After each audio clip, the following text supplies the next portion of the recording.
Some of you know that last year, we had a genealogist present the results of the LHON genealogy project, in which several LHON families worked with a genealogist to identify their maternal ancestors and living relatives.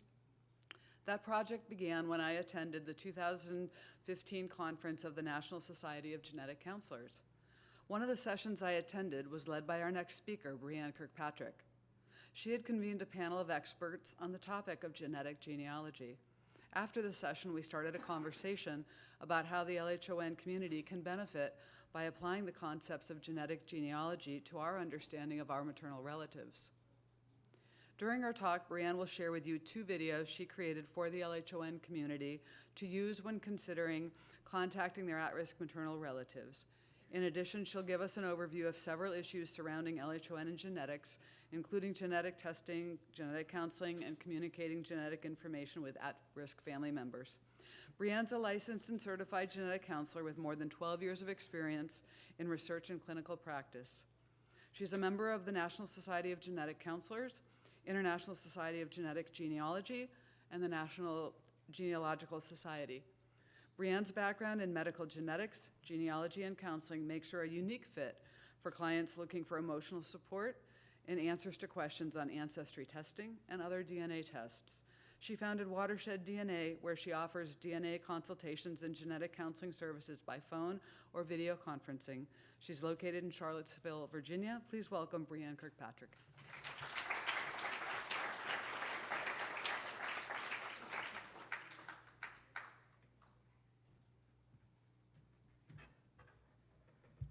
Thank you very much for that kind introduction and for inviting me today to speak, Lissa. So let me find where's the little remote here?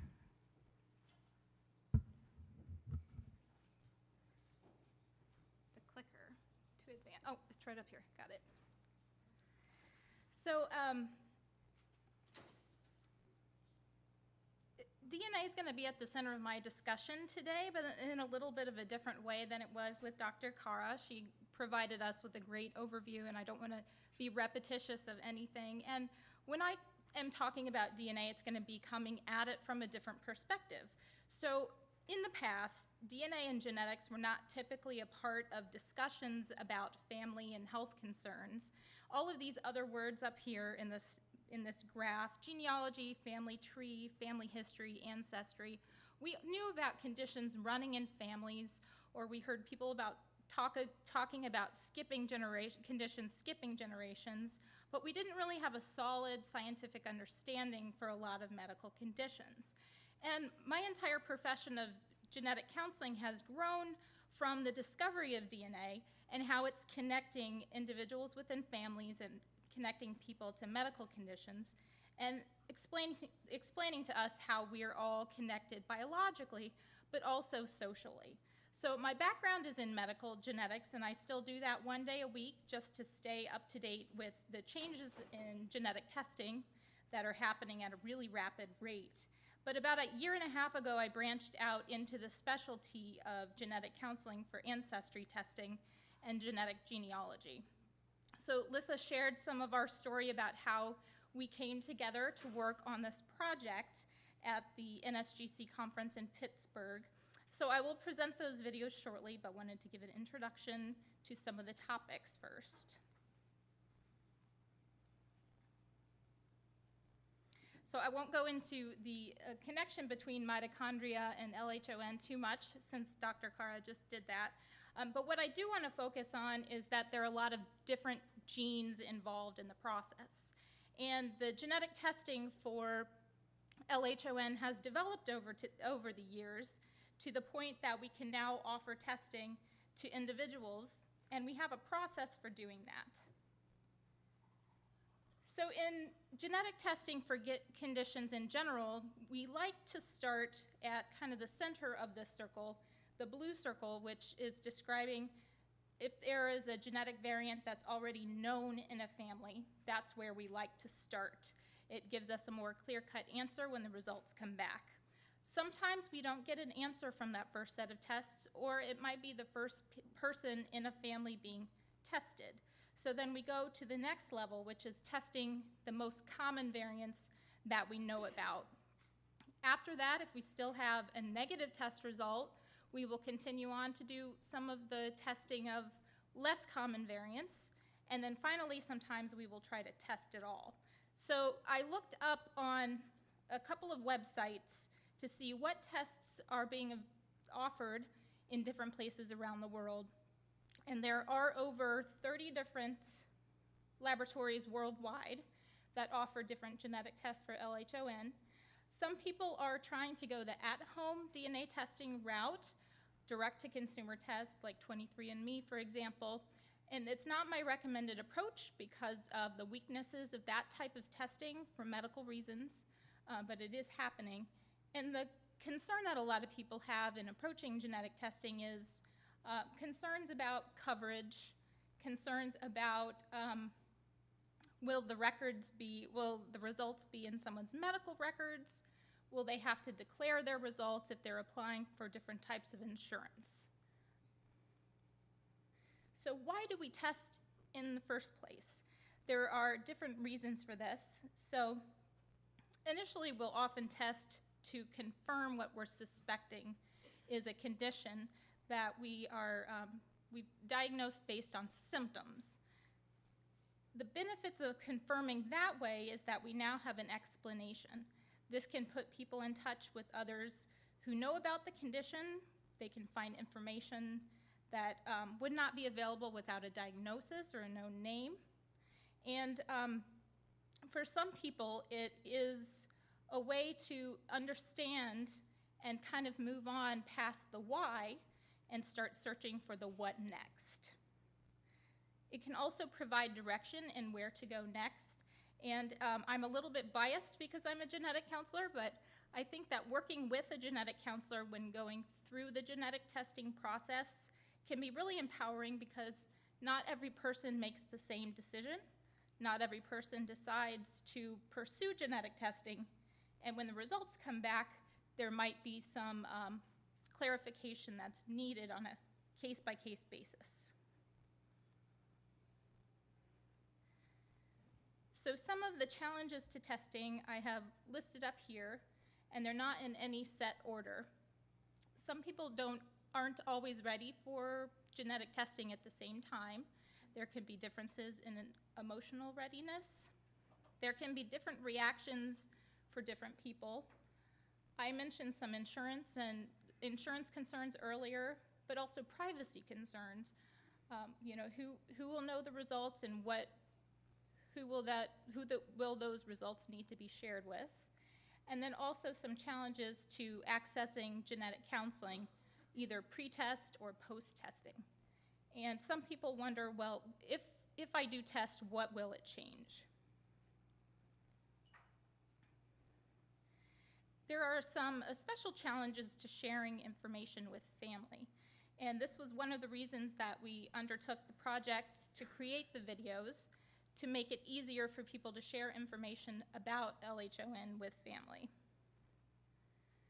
So let me go back a little bit. Besides the issue of being ready to share with family, there's some concerns about privacy of medical information. Some people in the process of understanding their test results or understanding their diagnosis need more time, and then knowing what to share about the condition. It is a complex condition, as we have heard from other speakers today, so what's important to share and what's not important to share. And because not everybody who ends up carrying a genetic variant will ultimately develop the condition, could you be raising undue concern for family? So the video project came about because we were trying to address the barriers surrounding communication that can be difficult regardless of what condition we're talking about.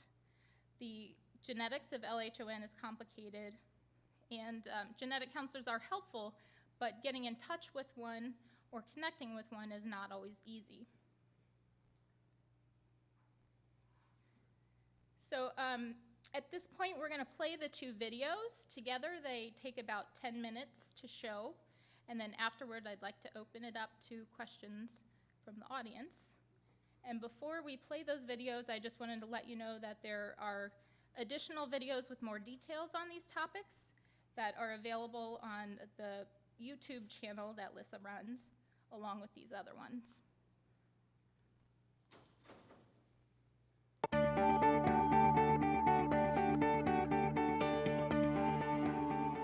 Hello, I'm Brianne Kirkpatrick, a genetic counselor. If someone in your family has sent you this video, please stay and watch. Someone in your close or distant family has been diagnosed with vision loss due to a genetic condition called LHON. This brief video contains important information that may help you and your family members understand how this may impact you and how to protect and preserve your vision. LHON, Leber's hereditary optic neuropathy, is a hereditary genetic disease that affects the optic nerve and can cause significant loss of vision suddenly and without warning. It is caused by a variation in the mitochondrial DNA. This variant can pass through a family line unknown, asymptomatic, and undetected until someone suddenly loses vision. Genetic testing can now identify people at risk who haven't developed symptoms. LHON variants can be traced through families in a predictable pattern because mitochondrial DNA passes from mothers to all of their children. We can trace family lines up through mothers and down through their daughters and identify close and distant branches of the family tree who might be at risk without even knowing it. If you are interested in learning about potential risks to you or others in your family, consider reaching out to a genetic counselor and learning more about genetic inheritance. A genetic counselor can help explain the mitochondrial disease LHON and can identify the appropriate genetic test for a family at risk. Genetic counselors can also help explain other types of information, such as the difference between being a carrier of LHON and being affected. To locate a genetic counselor near you, use the online search tool findageneticcounselor.com or contact a genetic counselor with specific knowledge, such as those who do phone consultations through Informed DNA. So why should you care about LHON now? Because information is power when it comes to LHON. Those who have a genetic variant placing them at risk can make changes to their environment that lower the chance of vision loss. Because time is critical. Knowing symptoms can help you get early diagnosis if you or a family member ever do become affected, and you can avoid wasting time and money on unnecessary tests and treatments. Clinical trials may be available, but to know if you're eligible, you will need to know your family's genetic variant for LHON. Learning about the LHON community means you know about it in the event you or someone you love ever need it, and you can increase your knowledge about the condition, share thoughts and concerns about it with others whose lives have been impacted by LHON. Until a cure for LHON is found, this condition will continue to affect generations moving into the future. If not for yourself, find out for your children and grandchildren whether they may be at risk for LHON. To learn more about LHON, please visit LHON.org.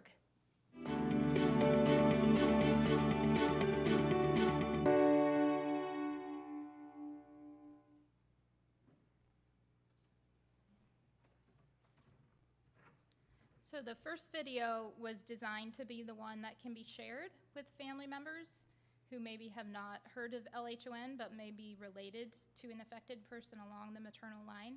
And the other video is more of a supportive video to those who might be wishing to share the information and not be fully ready or know exactly how to go about doing it.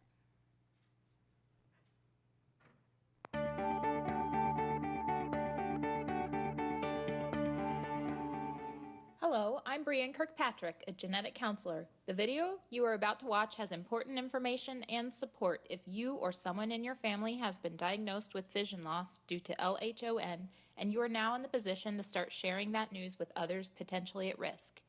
As you know, LHON, Leber's hereditary optic neuropathy, is a hereditary genetic disease that affects the optic nerve and can cause sudden and significant loss of vision. It is caused by a variation in the mitochondrial DNA. This variant can pass through a family line unknown until someone suddenly loses vision. Genetic testing can now identify people at risk. LHON variants can be traced through families in a predictable pattern because mitochondrial DNA passes from mothers to all of their children. We can trace family lines up through mothers and down through their daughters and identify close and distant branches of the family tree who might be at risk without even knowing it. Once you know LHON is in your family, you have an opportunity to warn and educate others. Why does this matter? Knowledge is power. You can help others take possibly preventative steps, help them connect with faster diagnosis, potential treatment, and support. One of the challenges with labors is that individuals who haven't got the family history and the background in the disease are likely to take a lot longer to get to diagnosis. So that has implications for the clinical trials, because some of the clinical trials specify that you can only enroll if you have been diagnosed within the last 6 months. It is important to try and get to these diagnoses sooner. Knowing why it's important to tell other at-risk family members may not be what's difficult. Knowing how to reach out might be. I'll give you some tips. First, figure out who is at risk. This is possible using knowledge about genealogy and how to trace records to find everyone in a maternal line. The ways to do this can start with talking to family, working with a genealogist who understands mitochondrial DNA inheritance. You can learn how to trace mitochondrial DNA lines yourself, or you can involve a genetic counselor. Part of the journey is a lot of individuals don't have the resources. So where else can I find out how to get this testing? Who else should I be seeing? And also, too, as part of their journey and talking with their families, when to tell, how to tell their families, and in that part of the discussion, we kind of help them facilitate. You can also find links to the LHON Genealogy Project video on YouTube from the UMDF and LHON websites. If you want to learn more about mitochondrial DNA inheritance, the International Society of Genetic Genealogy website has a beginner's guide that can help you get started. Once you identify people in the family tree, next comes gathering the contact information to reach out to them. Many people have done this by talking with family, searching Facebook, or doing an internet search. There are challenges to doing a project like this for your family, some of whom you've maybe never even met. There's also the piece of when you found those family members, how do you tell them? It's a hard piece of information to say, you have this mutation. It takes time and effort to figure out who is at risk. You'll be able to identify and track down some family more easily than others. You may wonder how people will react if you do get in touch with them. So what we try and do is when we see folks in our clinic, we kind of work through, well, what do you think would be the best case scenario of their reaction? What would be, your worst case scenario of the family member's reaction if they were to be angry? How would you feel? How do you think you could talk to them? It might be an emotional journey for some. Some family you reach out to will show more interest in what you have to share than others. You might run into challenges to tracing the mitochondrial DNA through the family tree for reasons like adoption or divisions where parts of the family don't communicate anymore.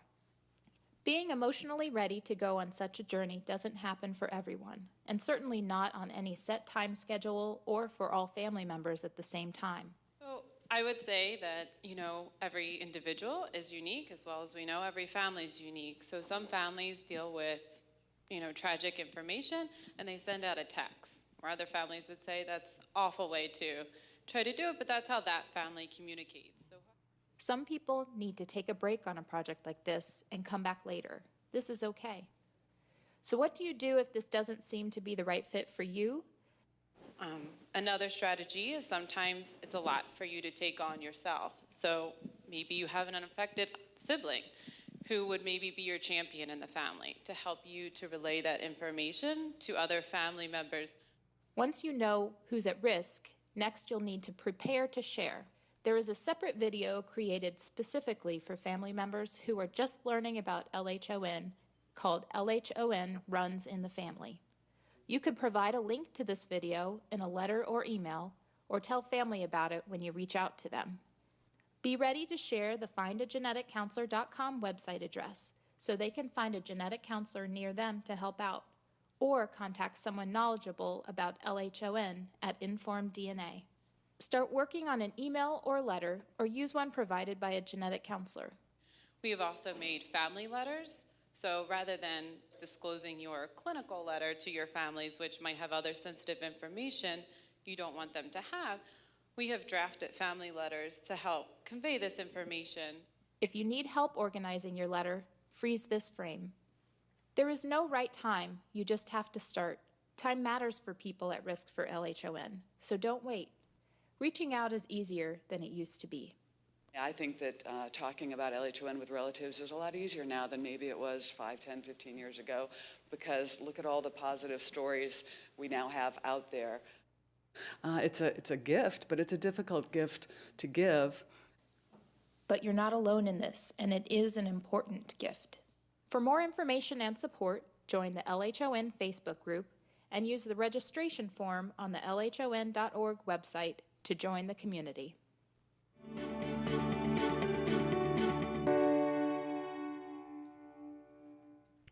I'd really appreciate any feedback from the audience, because I know that there's a lot of experiences that can't be captured in a video, and especially not in a short information-giving video. And I thought a lot about the words that went into the video, and Lissa was involved in a lot of working on how to phrase different things, because I know that words hold a lot of power. And I was really concerned that phrasing some of the videos in certain ways, I didn't want to be hurting instead of helping the community. So I am open to feedback. I want it to be a useful resource for the community. And something that I haven't really addressed yet, but was something that I wanted to talk about today, was that in talking about genetic disease, it can be really difficult to also communicate that we don't think that anybody's at fault when a genetic condition happens. And there's a difference between knowing that you're not at fault and feeling that you're not at fault. And this is coming from a place of being the parent of a child with special needs. I really hope that everybody in this room today knows that I don't believe it's your fault, and a genetic counselor is there to be a support, even if we haven't been through the same experiences that you have. And I'm really grateful that I had this opportunity to talk with you today.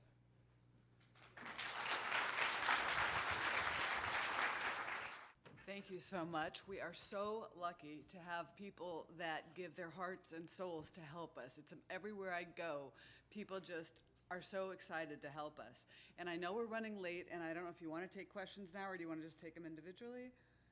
It's up to you guys. I will stay after, even during our little break here, if anyone wants to approach me.